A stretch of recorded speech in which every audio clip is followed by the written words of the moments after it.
Reese's Peanut Butter Cups are the greatest, but let me play devil's advocate here. Let's see. So, no, that's a good thing. That's definitely not a problem. Reese's, you did it. You stumped this charming devil. This episode is sponsored by State Farm. Choices are great. Like with your podcasts, you get to choose what you want to listen to. And State Farm believes insurance should work the same way. That's why the State Farm Personal Price Plan helps you get the coverage you want at an affordable price and a policy that helps cover what you value most. Like a good neighbor, State Farm is there. Call or go to statefarm.com today to create your State Farm Personal Price Plan. Prices vary by state. Options selected by customer. Availability and eligibility may vary. The Purple Mafia with your host, Paladino Joey. Well, we'll see. The doctors would disagree, but what do they know? So let's just say that you'll pay me because it's in your interest to pay me. Is it worth it? I mean, you've won. Do you want to wipe everybody out? I don't feel I have to wipe everybody out, Tom. Just my enemies. That's all. My father taught me many things. He taught me, keep your friends close, but your enemies closer. These are wonderful things that we've achieved, and there's no limit to where we can go from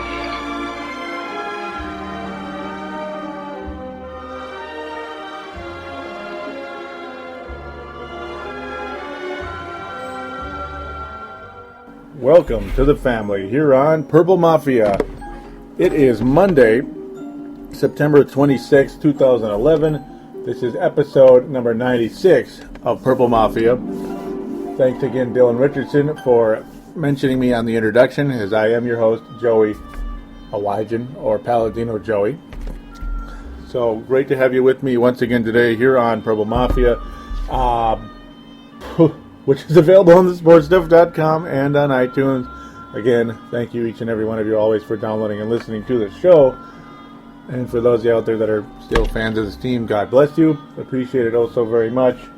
I don't blame any of you for being just a little bit frustrated and maybe even just a little bit vulgar in the Facebook group and the Twitter account and in the message boards on thesportstuff.com. Other places all over. It's been a pretty profanity-laden season so far for the Minnesota Vikings, particularly in the second half. The second half has been an absolute disaster for this team this season. In fact, it is to a historic level now. This has not happened ever. No team has ever blown double-digit leads 3 weeks in a row, particularly to open up the season with an 0-3 record. This is just getting to be utterly ridiculous. Utterly ridiculous. I just, again, I'm as numb as ever, just like I was talking about last week in episode number 95, the Vikings blowing a 17-point lead against the Tampa Bay Buccaneers. That was their second consecutive week of blowing a 10-plus double-digit point lead. They blew a 10-point lead against the Chargers after the half in week one, and of course a 20-point lead evaporates against the Detroit Lions yesterday. Oh, yeah, and it was a home game. Oh, for the love of God. Just utter devastation for Viking fans. How much value do you put into quarterback Donovan McNabb? Right now, ladies and gentlemen, I put absolutely no value into quarterback Donovan McNabb. So, of course, we're going to review the Detroit Lions game. We're going to preview the Kansas City Chiefs game. We'll see if it's a little bit more brief this week than in previous weeks. Just a teeny tiny bit, just because I don't want to pile on as much as there's been enough piling on across the town, and I do enough piling on this show, and I'm going to do some. Oh, of course I'm going to do some, because that's the name of the game. The team does well, you praise them. The team does horribly, you pile on just a little bit sometimes. So that's the name of the game, ladies and gentlemen. Also, I got to mention, and I got to stop saying as well. That's not exactly the best radio quality, but your Purple Mafia host, Paladino Joey Wygen, was on a roundtable show with the Chiefs Zone. That's right, Farzin Vasugian, host of the Kansas City Chiefs, the podcast called The Chiefs Zone, kind enough to have me on board, along with executive producer Dylan Richardson of thesportstuff.com and Spencer Ellerbush. Excuse me about that, Spencer. I know. I hope you're listening. All four of us together on the Chiefs Zone discussing the Vikings game next week. Also discussing the game yesterday with the Chiefs and Detroit Lions.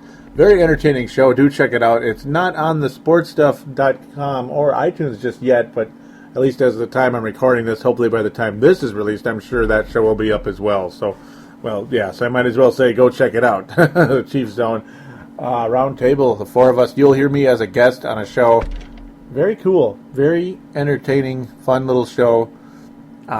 Okay, not so much like funny, just entertaining in terms of the commentary and very to the point. We'll say it's very much to the point. Something I need to get more to on this show. A little bit more to the point. Farzine does a fantastic job of that, and he makes sure his guests do that as well. That's right. All right, so to the point. Minnesota loses to the Detroit Lions 26-23.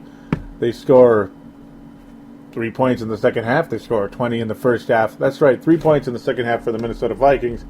Oh, and if you do the math, well, the Vikings, when I say the Vikings led by 20 points at the half, well, that means the Detroit Lions had not scored a single point yet. So, of course, you didn't do the math, 26 points. All 26 of Detroit's points were scored. Detroit's points were scored in the second half.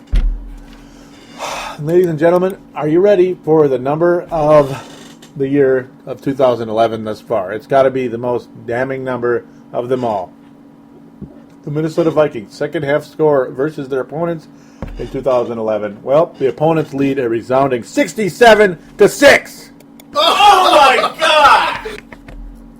Now, if the word unacceptable is used, that's too nice. If the word atrocious is used, that's too nice. If the word historic, absolute, total BS is used, well, that's getting closer. You're getting warm. You're getting warm on it. And of course, no, you want to say this. Yeah, okay, sure. Common sense tells you you can't fire a coach after 3 games. You can't fire your offensive coordinator after 3 games. You can bench a quarterback after 3 games. In fact, Brad Childress wisely benched Tarvaris Jackson after 2 games in the 2008 season because, quite frankly, Brad Childress, after 2 freaking years of Tarvaris Jackson, he'd seen enough at the time. He'd seen enough at Tarvaris Jackson. It was time to move on. And, we had a KG veteran by the name of Sfarad. Vikings do not have a KG veteran to back up McNabb because, well, gosh darn it, McNabb's supposed to be the KG veteran. McNabb's supposed to be the guy that's supposed to, well, maybe kind of bring things up and take this team to the potential postseason, maybe some type of playoff race. I'm not going to say in a playoff run. I don't know about it. I didn't really expect that to happen for the Vikings in this season. Anyway, but a potential playoff chase, yeah, sure.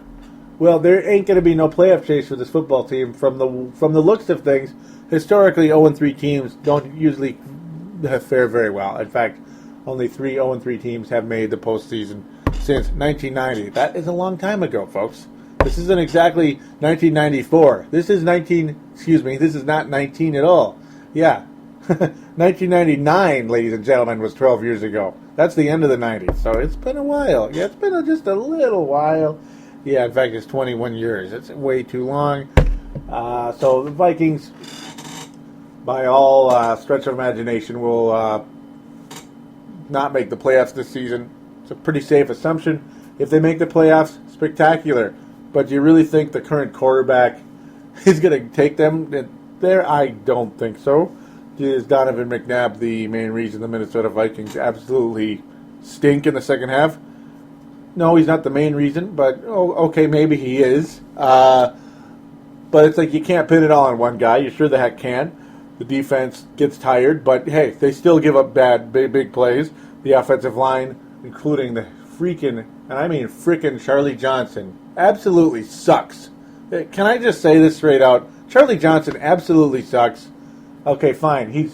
And Brian McKinney was one of the most frustrating players in the history of this franchise, if not the most frustrating. Okay, Demetrius Underwood was the most frustrating, even though he was here for a couple of seconds and never really suited up as a member of this team because, the guy was a complete maniac. But Charlie Johnson is terrible. I have no idea how he started on the Indianapolis Colts. I don't know.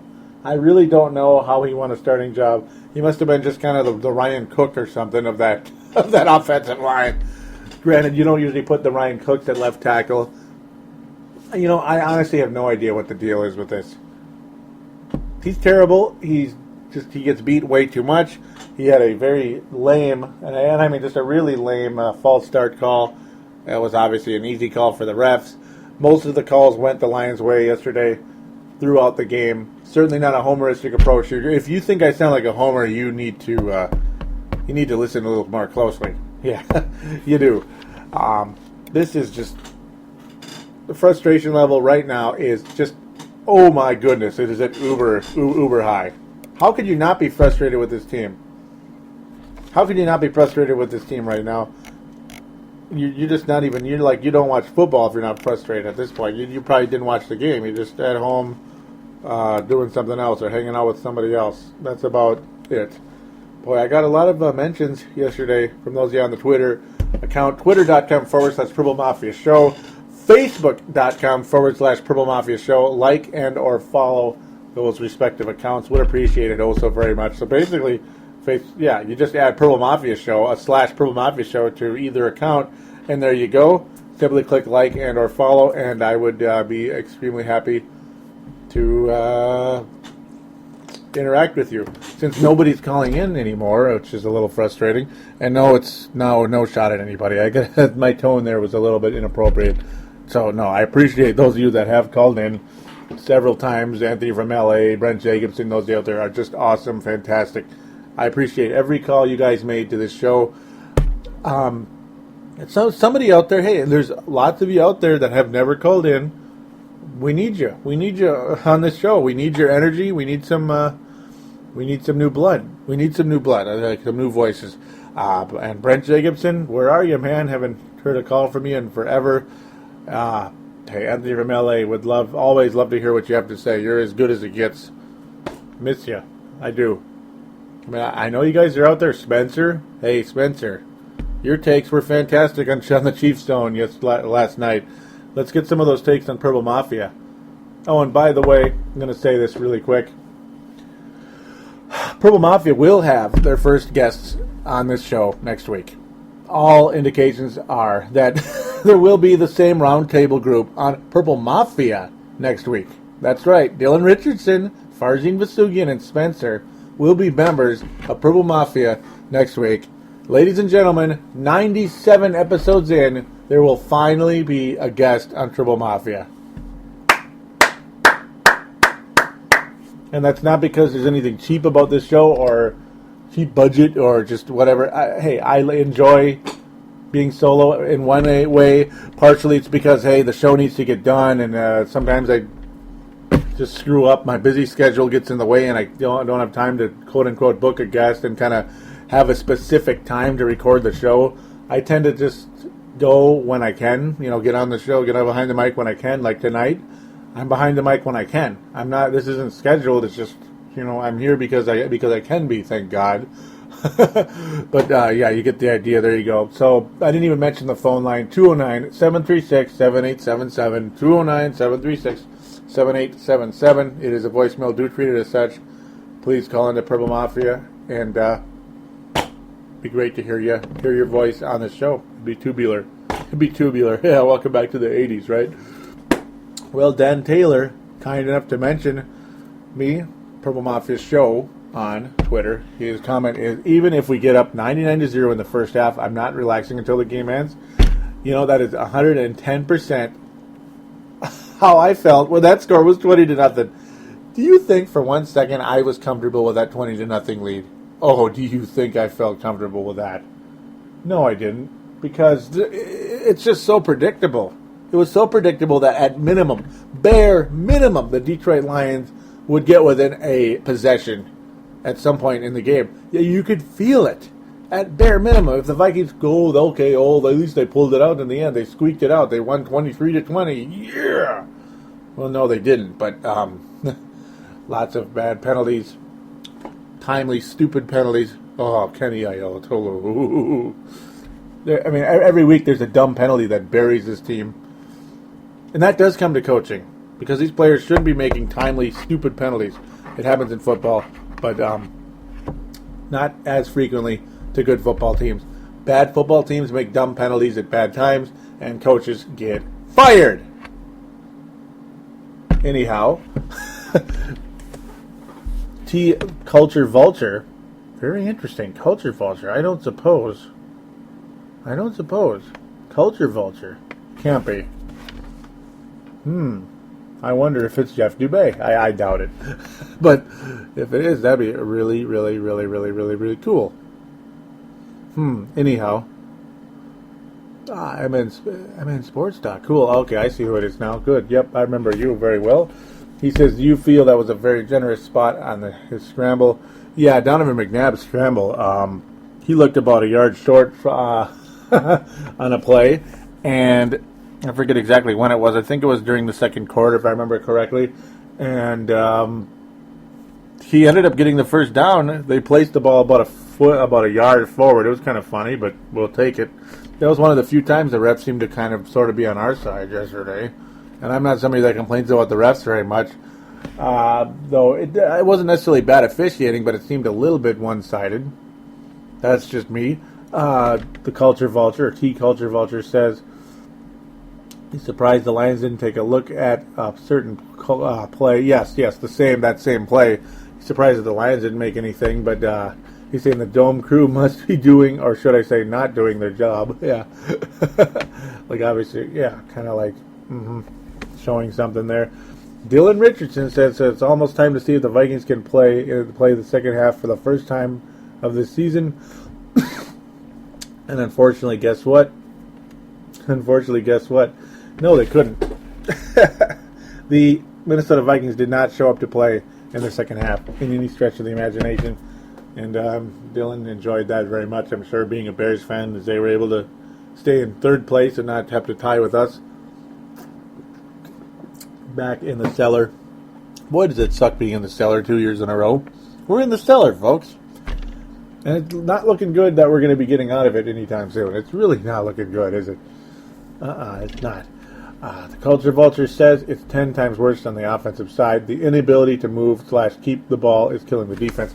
And yes, because the defense, not as good in the second half as it was in the first half.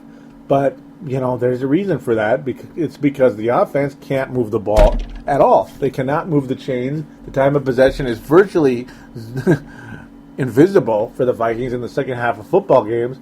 Thus, the defense is getting a little bit worn out, and then players get beat. Chris Cook in this football game is finally starting to show really what he can do. He knocked down 3 passes in this game, even knocked one away from Calvin Johnson at one point. Chris Cook played like a beast. He got beat on one play in the game.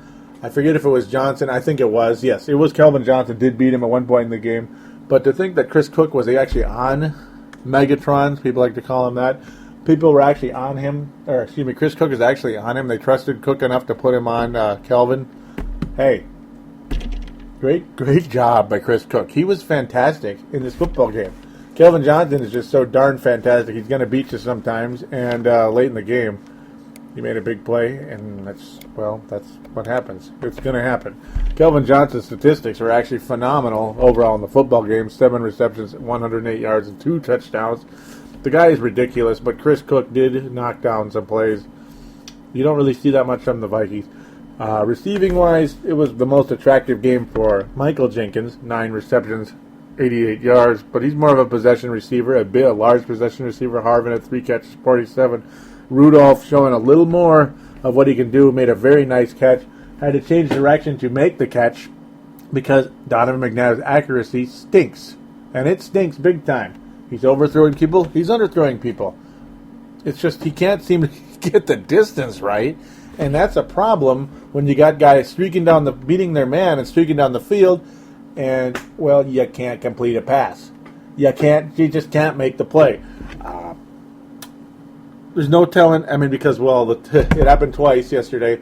Well, Bernard Berrien beat his man, and Donovan overthrew him. True, Donovan McNabb overthrew him. And it's more McNabb's fault than Berrien's fault there. Berrien did his job in terms of beating his man. But would Berrien have caught the ball, even if it was an accurate pass, and actually a correct pass, not underthrown where Berrien would have to change directions? If Berrien had to change directions to kind of catch it, it would never happen. We all know that because he cannot catch a ball. You literally have to throw the ball a perfect bullseye for Berrien to catch it. But even if McNabb threw a perfect bullseye, would Berrien catch it? I can't answer that. I can't. I have no faith in Bernard Berrien, and,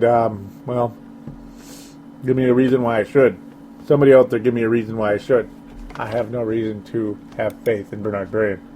I think he's a flat worthless player, quite frankly. Dan Taylor says, this is awful. Surely it can't happen 3 weeks in a row. Oh, yes, it can. And, of course, Dan Taylor knew that. But it's just saying, oh, yes, it can. Meta Phil had a little interesting commentary with myself and Vikings Realist. We'll get to that in a little bit. I'm going to read a few quotes on the Facebook page first. Got to kind of get that caught up a little bit. But it's been... the frustration level with the fan base here is very evident. Some people, though, are defending Frazier. Others are condemning Frazier. I'm leaning a little more on the condemn side, but not fire the guy just yet. Even though it's this kind of stuff continues, how the heck can you not fire him? Quite frankly, because this is horrendous. The misplays are just what the hell is going on? I gotta read this. Yes, Adam Ellens. I hope I'm saying your name right. He actually hasn't clicked like yet on the page, so he's not in the list of people that quote unquote like Purple Mafia. So Adam, if you're listening, don't forget to click like in the lower right, on the left hand side of the page. There's a like button. I'm sure you've seen that. Would be great to hear from you. Hasn't posted yet about the game. Yeah, would be great. He hasn't been on Facebook in a while. Is basically what he says. He says, "Hey Joey, been away from Facebook for a while, but I've been listening to the show. I plan on commenting more frequently, so I'll weigh in with my thoughts after the Detroit game this weekend. In the meantime, Bernard Berrien sucks," and then did a smile. Yeah, I think he knows my feelings of Bernard Berrien, being he does listen to the show, so thank you for that, Adam, and welcome to the Purple Mafia. Not sure how long you've been listening, but heck, even if it's been 1 week, I appreciate you oh so very much. Very, very much. Great to have you on board, Adam, and hope to hear from you soon. Maybe consider even calling in sometime. 209-736-7877. Dan Taylor says, I have a bad feeling about this, as he could kind of sense things were going to go sour even before the game happened. Yep. Anthony Batista says, okay, so this looks like the last 2 weeks. Can we finish today? Yeah. And it's amazing just how well the Vikings look in the first half. I mean, you get the feeling this is an 11-5 team in the first half of games. I mean, they look like a legit, way above average, potentially dangerous playoff team in the first half of games, and they look like the 2010 Vikings with Brett Favre in the second half. Cannot complete a pass. The defense not as good as it was the year before, and blah, blah, blah. Same crap, different season. Anthony Batista also commenting on Charlie Johnson's imbecilic, lame false start penalty. He says, really, Charlie Johnson? Tony Coleman says we've had another great first half. Is there hope for the second? And he goes, parentheses, the answer is nope. And, yep. That's also true. Anthony Ramele says, geez, why give it to Toby on a 4th and 1 when you got AP? Someone tell me. I'll get to this in a second. Coleman responds with 3 points. Would have been better than none. Either give it to Peterson or let Longwell kick. Both of those scenarios would have pretty much been a sure thing. Yeah, I mean, I basically said how it's weird, frustrating, and everything is quickly becoming a nightmare. Coleman says, did Frazier think the defense would cover AP more than TG, as in Toby Gerhardt?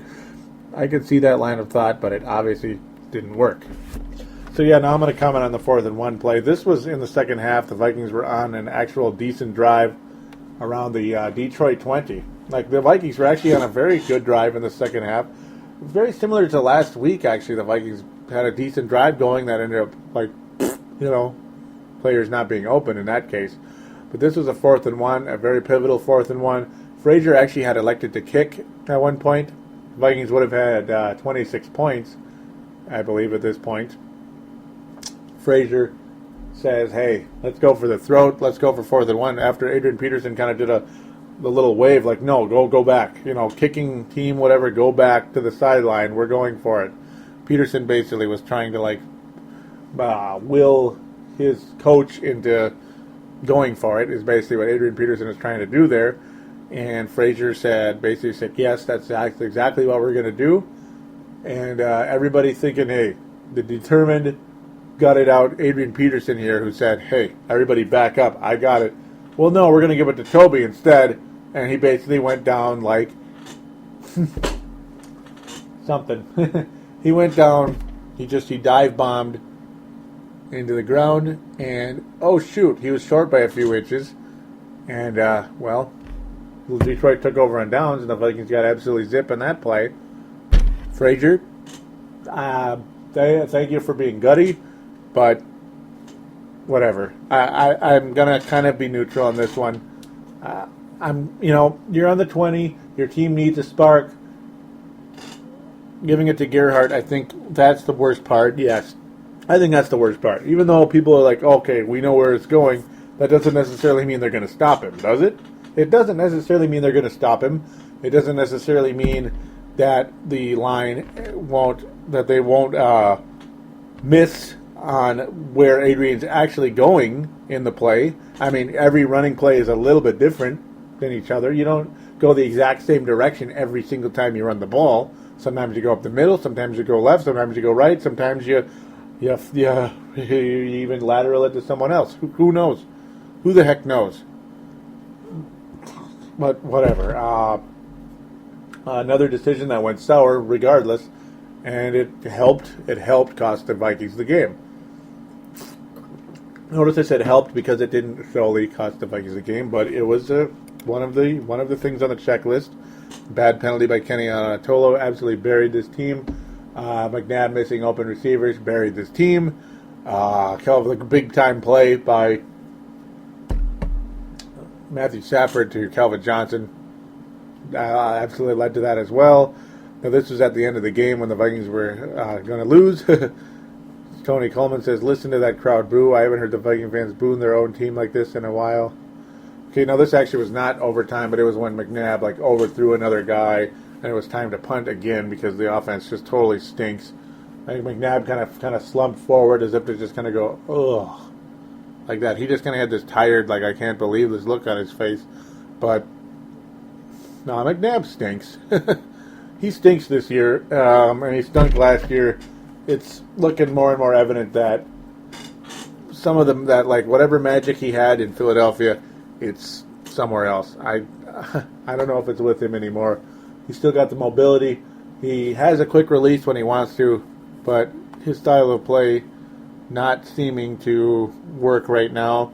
The receivers, for the most part, are ineffective, and these underthrows are just getting ridiculous. And, of course, he is missing open players. Yes, he is, as I mentioned in that Chiefs Zone show. Vikings, again, forced to overtime because Jason Hanson, the 40-year-old Jason Hanson, is able to tie the game up after the Vikings were fortunate enough to take Jason Hanson actually put Detroit up 23-20. Ryan Longwell was able to tie it up on a 49-yard field goal. That was a big-time kick. A lot of people thought, oh, maybe we have a chance. Of course, the Vikings offense couldn't really do anything. And they did get the ball back for a short time. Dude, it's just some lame play calling. Some very lame play calling. They did a lot of lateral plays. They could have gotten in field goal range. So this was a bad play later on. They give the ball to Peterson. They start lateraling it around. The Vikings were getting to around the 35-yard line. They wouldn't run out of bounds, and the clock kept ticking. That made me a little bit frustrated. So then off into overtime we go. Vikings, of course, lose the toss in Detroit. Basically, moments later, there was a deep pass to Kelvin Johnson, and it was like game, set, match. You all knew that was coming. Oh, you all knew it was coming, didn't you? Yes, you did. Once Kelvin Johnson caught the ball in the 20, it's over, and the 41-year-old Jason Hanson in his 20th season had to kick a mere 32-yarder and won the game for the Detroit Lions. Hanson also hit a 40 and 50-yarder in this game. Jason Hanson is... that's a player I respect so much, because not only does he make his kicks on a consistent basis, and he's done it for 20 bleeping years, basically as long as I've been watching football, but what's even more impressive about Jason Hanson, he has been on the Detroit Lions since I've been watching football. He has been the kicker of the Detroit Lions since I've been watching football. That's 1992. Taken in the second round, the 28th pick by the Detroit Lions. Jason Hanson is exactly what I am as a Viking fan in terms of tenure. He started in 92, I started in 92, and he's been on the Lions the entire time. That's the most impressive part. He has been a Detroit Lion through every single season of, they won the division in 93. They had a couple of playoff teams in the late 90s. But really after that, they were completely inept outside of a halfway decent season in 2007. Certainly not living up to the expectations of their insane quarterback and coaches and fan base. I mean, they're one of the more obnoxious fan bases out there, but these people were expecting that year. But Hanson lived through it all. He is still a member of the Detroit Lions. And with that, I am more than willing to give him a big hand. I mean, Jason Hanson is amazing. He is amazing. He's one of my favorite kickers, if not favorite kicker in the league. Not only because he makes his kicks, but the fact that he has stuck it out with the Detroit Lions. He is as loyal as a player could be in the NFL. To just stuck it out with that franchise for as long as he has, he deserves a lot of respect. He really does. Yes, he does. Jason Hanson, amazing run with the Detroit Lions. It should, I think he should be a Hall of Famer. He's been so good for so long. So now here we go. We're going to continue with the quotes and such. Going to go back to the Twitter account for now. Okay, well, actually, first I'll finish up here. Tony Coleman says he hates overtime, and then, damn it, that was when the Vikings lost very quickly. Simply, my comment is OT is weak. I'll get back to some of the interesting stuff on the Facebook page in a second. We'll finish with the Twitter. Meta Phil and Vikings Realist basically arguing back and forth about who's to blame for these horrible collapses in the second half. He says basically, like, is this Meta Phil basically says, is this Frazier? I think it's a shitty secondary. Okay, I just said the S word, but well, he said it, but I read it. Bad O-line and poor play caller. I say yes, it's all the above, but you're going to have to throw Frazier in. You have to. You have to do it. Sorry, but you have to do it. But no. I think it's all the above. I mean, I don't say it in a mean way. I just think it's all the above. Vikings realists make the comeback saying Frazier obviously has to make second half adjustments.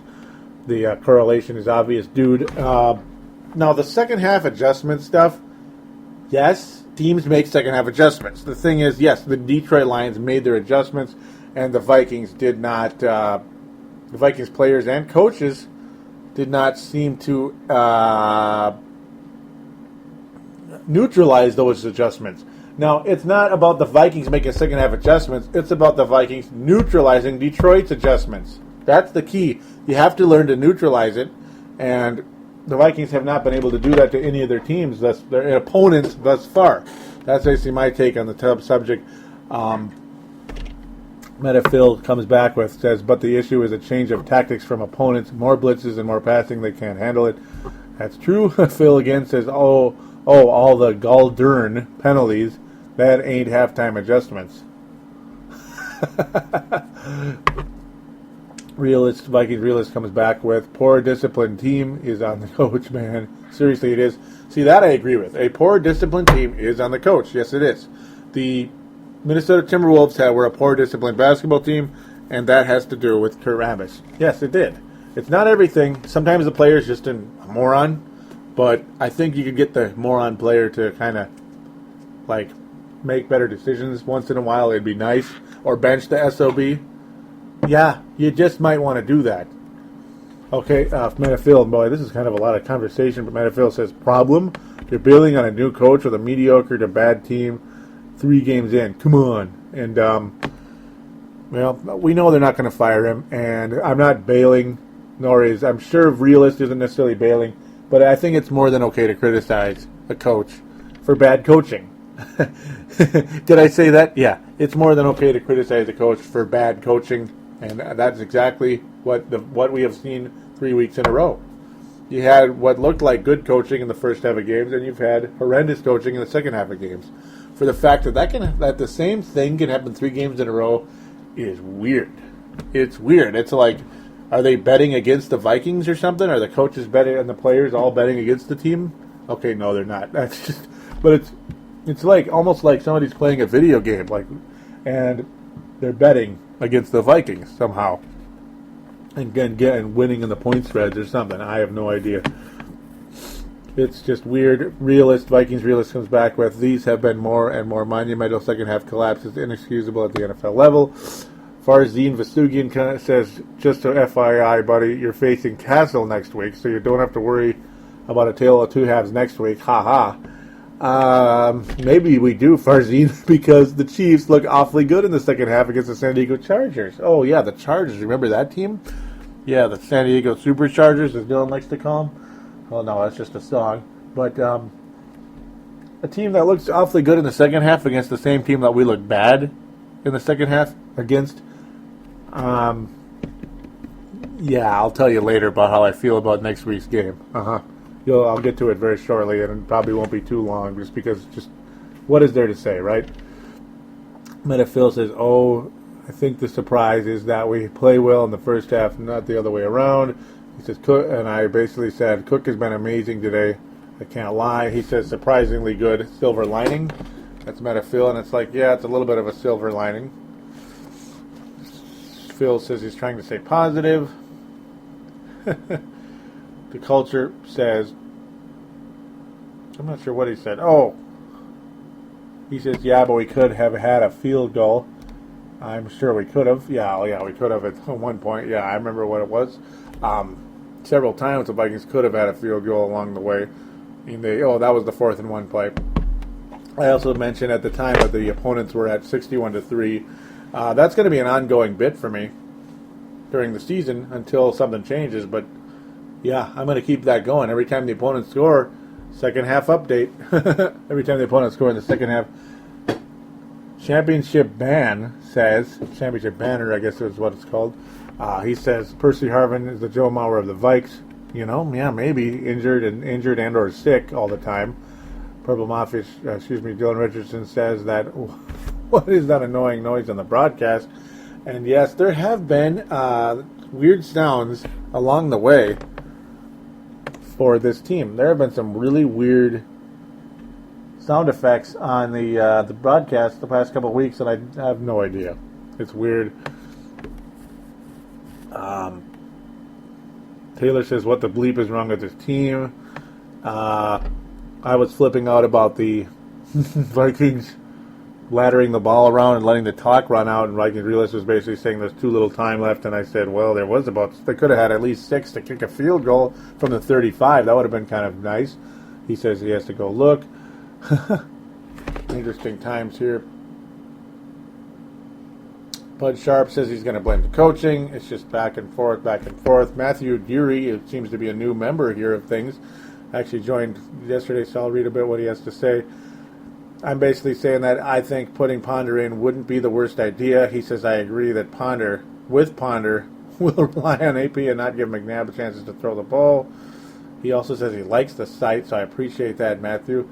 He says he'll check out the show and all that. So, yeah, do check it out. Hopefully, I hope he's listening. we'll see. Nice to meet you, Matthew Deary. Great to have you on board, if indeed you are listening. Thank you for that. Facebook group. I think I'm reading a little. Yeah, there was so much here. Probably shouldn't have read everything. It might be driving you listeners crazy.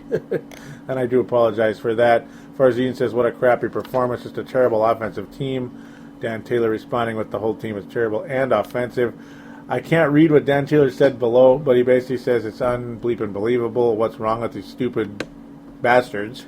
I can say that. I have never seen anything so stupid. 3 second-half collapses. Are you kidding me?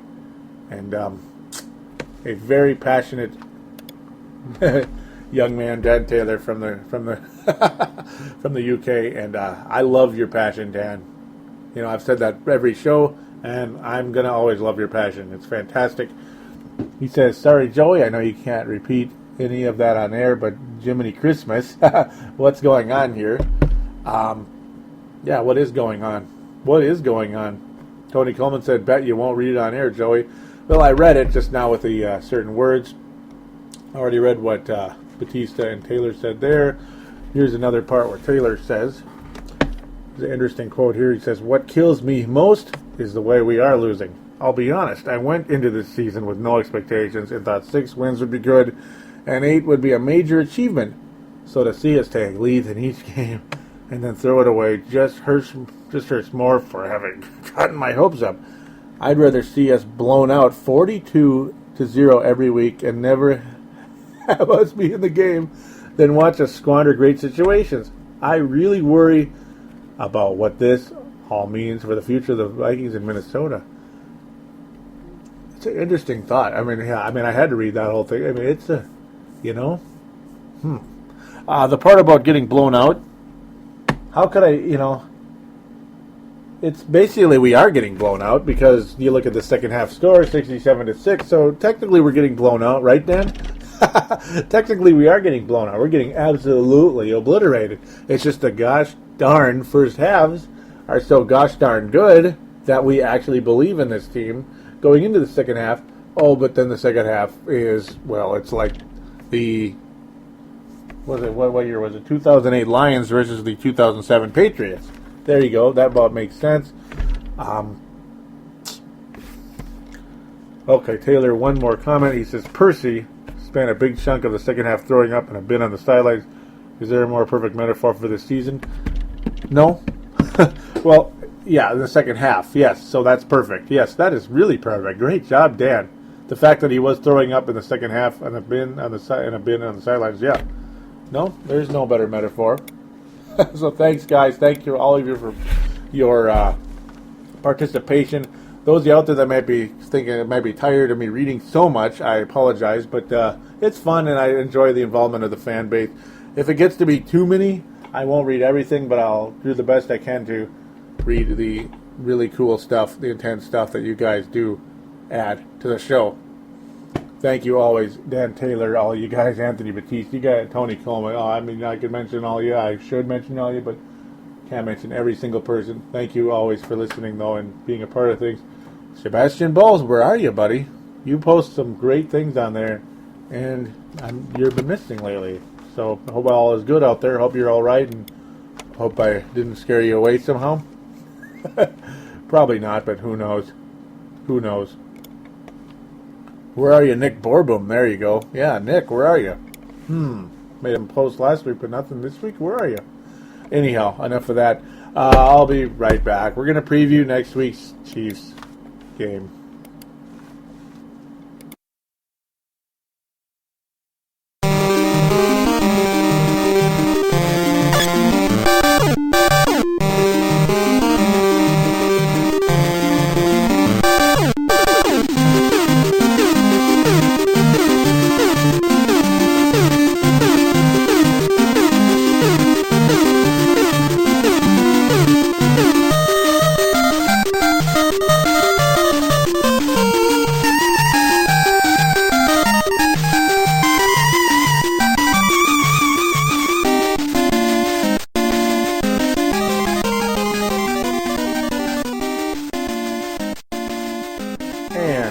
Back here on episode number 96 of Purple Mafia, which is a reminder for iPod users and other MP3 players. Shucks, even your phone is an MP3 player. But yeah, Microsoft Zune and other things out there. Thank you again for listening, and thank you for being a part of things. And those of you sitting in front of the computer that might not like sitting in front of the computer, well, yeah, you don't necessarily have to sit in front of the computer. You can always download it off the website and put it on an MP3 player that could be as cheap as $11, folks. You don't have to buy a $200 iPod to listen to this show on the go. Ooh, I rhymed. You don't have to, no. And the downloads obviously do help the site. It doesn't cost you a dime. But if you do have an iPod, iTunes works pretty easily. And yeah, I have an iPod. Okay, of course I do. I've had it for 3 years. But I better have it. I'm the host of the show, right? Dang it. No, okay, never mind. All right, let's get to actually some more Viking talk. Yeah, the Vikings play the Chiefs next week. Oh, yeah, this one's going to be a win. Oh, yeah. This one's going to be a win, folks. Yep, Vikings go into Arrowhead Stadium and win, just like they never do, right? Why would the Vikings win in Arrowhead next week? Because the Chiefs suck? Well, so far this year, they've been pretty pitiful. They got obliterated by the Buffalo Bills. They got obliterated by the same Detroit Lions club that barely beat the Vikings last week. Barely beat the Vikings this last week. In fact, probably should not have beaten the Vikings. In fact, absolutely should not have beaten the Vikings. But, hey, Kansas City made a strong comeback against the San Diego Chargers. San Diego Superchargers only lost by 10. Though, hey, I guess you could kind of say that's a little bit overrated, though. Hey, there was plenty of time left on the clock when Matt Castle hit Leonard Pope for a touchdown. Turned a 20-10 score into 20-17. But unfortunately, the Chiefs could do not much after that. Yeah, Matt Castle is not that good of a quarterback. We know that. Clearly, Ryan Matthews was able to get through the Kansas City line enough to be a huge factor. In fact, if you had him on your fantasy team, he helped you an awful lot. 21 rushes, 98 yards, and two touchdowns for Ryan Matthews. So, here's the thing. You look at these numbers right here. Okay, Phillip Rivers had 266 yards, but he had to throw the ball 38 times to get there. Yeah, he did. His completion percentage was decent, 63%, but he had 2 interceptions, no touchdowns, quarterback rating of 62. You see Ryan Matthews able to get through, and Phillip Rivers, who lit the Vikings up pretty badly, you see him struggle as badly against the Chiefs as he did. I know the Chiefs know the Chargers more than the Vikings know the Chargers or the Chiefs, but hey, still, that's clearly the pass defense in Kansas City better than the run defense. So, what do you think the Vikings need to do if they're going to have a chance to possibly light up these Kansas City Chiefs next week? You give the ball to Adrian Peterson, right? Yeah, you do. That's exactly what the Vikings are going to have to do. Not only because Adrian Peterson is the best running back in football, Donovan McNabb right now, I hate to say this, is because I love Donovan McNabb. I loved him as a Philadelphia Eagle. I hate the Redskins, but he was a member there, and I thought, well, maybe they'll get better. No, they didn't. It was the opposite. He got benched for Rex Bleepin Grossman, and again, that's a tell. Why did McNabb get benched for Rex Grossman? Is it because Mike Shanahan is an arrogant bastard or an idiot? Well, or was he right? Well, he may be. It might be all the above. It probably is going to be all the above in that category. McNabb, to me, appears very, very close to being done. Physically, being able to run the ball, he looks like he's got several years left of playing. Like he said, 5 years left. But his vision as a quarterback looks like he's done. For whatever reason, he doesn't seem to have it anymore. From my point of view, can that change? Yes, it can. McNabb has had horrible starts to seasons in the past. And just like the stock market, some of the great starting quarterbacks in the National Football League, their stats are all relative. They start really poorly, but they find a way to get right back to where they were statistically in previous years by having a dominant next several games. Do I see that from Donovan McNabb in 2011? No. No, I don't, unfortunately. So with that, yeah, let's give the ball to Adrian Peterson if you're going to go in and defeat the Kansas City Chiefs in Arrowhead Stadium. That's the plain and simple approach here. Matt Castle is a guy you can easily frustrate. He is, he was only sacked once by the San Diego Chargers last week. The Chiefs' offensive line is kind of in flux. Sometimes they play good, sometimes they don't show up. We're going to have to hope that Jared Allen can get to Matt Castle. This is a chance to him finally returning to Arrowhead Stadium, finally play against his old team. Jared Allen did have 3 sacks yesterday. He was phenomenal. Brian Robinson has also been amazing this year. He had 2 sacks yesterday. He's got 4 for the year. Jared Allen officially has 5 for the year. Farzine asked me on the show yesterday, again, you can check it out to Chiefs Zone, do I believe Jared Allen will be a factor in the Kansas City game? Absolutely. I do believe Jared Allen will be a factor. Last year I would have said no, because Jared Allen is so streaky. You figure he has a big-time game. One week, the valley's coming the next week. You got the peak and then the valley, right? Well, here comes the valley. That means Jared Allen's going to disappear. But so far this season, Jared Allen has consistently been a menace. He's been listening to somebody out there, and he's been playing some damn good football for the most part when he's not making dumb penalties. Jared Allen has been great, along with Brian Robinson has been great when he's not making dumb penalties. With that said, I do believe both Brian Robinson and Jared Allen will be a huge problem for Matt Castle, which will frustrate Matt Castle. He will have a mediocre game at best. But with that said, I'm having an impossible time picking the Vikings winning in Arrowhead Stadium because they never win there. They never win in Arrowhead Stadium. And the ultimate reason why I can't pick the Vikings to win this football game is because they have shown me absolutely zero reason to believe that they can finish a football game.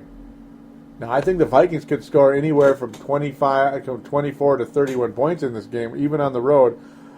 But then again, I'm out of my mind saying that because the offense always falls asleep after a good first half. That's what I'm afraid is going to happen again. That's what I'm afraid is going to happen again. The Chiefs only were able to get 1 sack yesterday. They did get 2 sacks yesterday. Chargers only got 1 sack. The Chiefs got 2. I do think the Vikings, I do think Allen will get at least 1 sack in this game. I think Robinson will, at minimum, pester Matt Castle, maybe get a sack as well. I wouldn't be surprised if there were some turnovers in this football game. I think there will be 4 turnovers in this game. 2 apiece, of course, by the Vikings and Chiefs. Yeah, that's what I believe there'll be 4 turnovers in this game. I hate to say it, but why shouldn't I say it? Matt Castle is going to be flustered against this Viking team because of the D-line, and the Vikings or the Chiefs forced turnovers on Phillip Rivers. Why should I not believe they can do that against an inaccurate Donovan McNabb or potentially fumble and bumble Adrian Peterson or Toby Gerhart or McNabb? Maybe McNabb will fumble. Who knows? But hey, this is not me coming on here and being negative on my own football team, but they have shown zero ability to finish a game, so I have to pick the Kansas City Chiefs 24-21.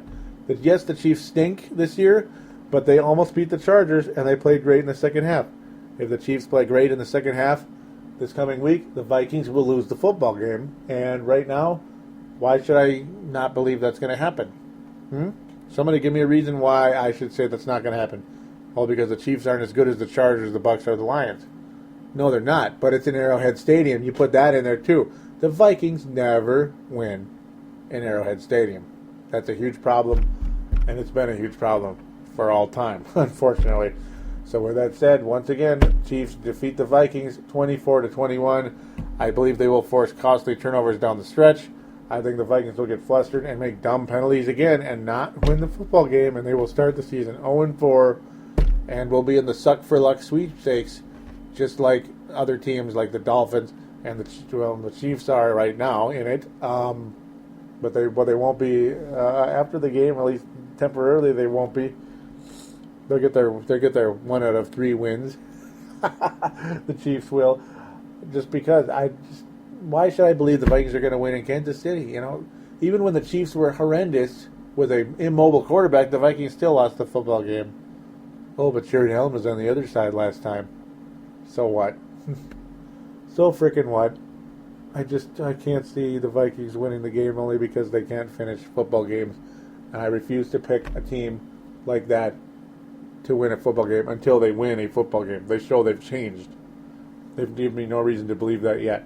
Sorry, and I will not believe it. So with that, we are going to conclude the show. Thank you always for listening to Purple Mafia. Please do join the message boards on the sportstuff.com. There's a button in the center of the front page of the website that says TSS Sports. Simply click on that, then click register, create your screen name, interact with members in divisions, split up in divisions. The forums split up in all the divisions in the NFL. Makes things very interesting. The new look of the website is fantastic. I hope you enjoy the sleek, shiny new look Dylan Richardson was able to put on the front page of the website. It looks great. It makes our shows look shinier, and we appreciate that oh so much from executive producer and creator of the sportstuff.com, Dylan Richardson. Thank you always, buddy. And boy, is it going to be nice to hear his voice on this show next week. Episode 97, Dylan Richardson debuts on Purple Mafia, Farzin Vasugian debuts on Purple Mafia, and Spencer Elabrush debuts on Purple Mafia. Oh my, is that going to be something else? And my goodness, that's going to be cool. Yes, it is.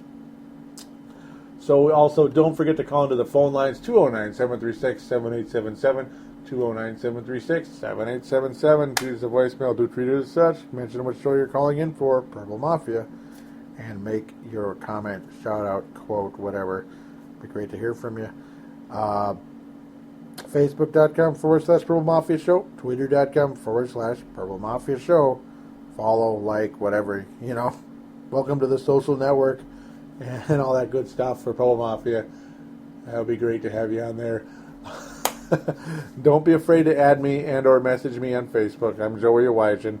You can see how to spell my name on the podcast, on the page, wherever. If you're listening to this show, you probably can see it on the webpage or on iTunes. You can see how to spell my name. Look me up on there, or you'll see me on the pages. Be great to hear from you. All right. With that, we're going to conclude this week, and the Suck for Luck sweepstakes is in full circle, despite the fact we're pondering the future at quarterback. That's pretty funny. All right, take care, everybody.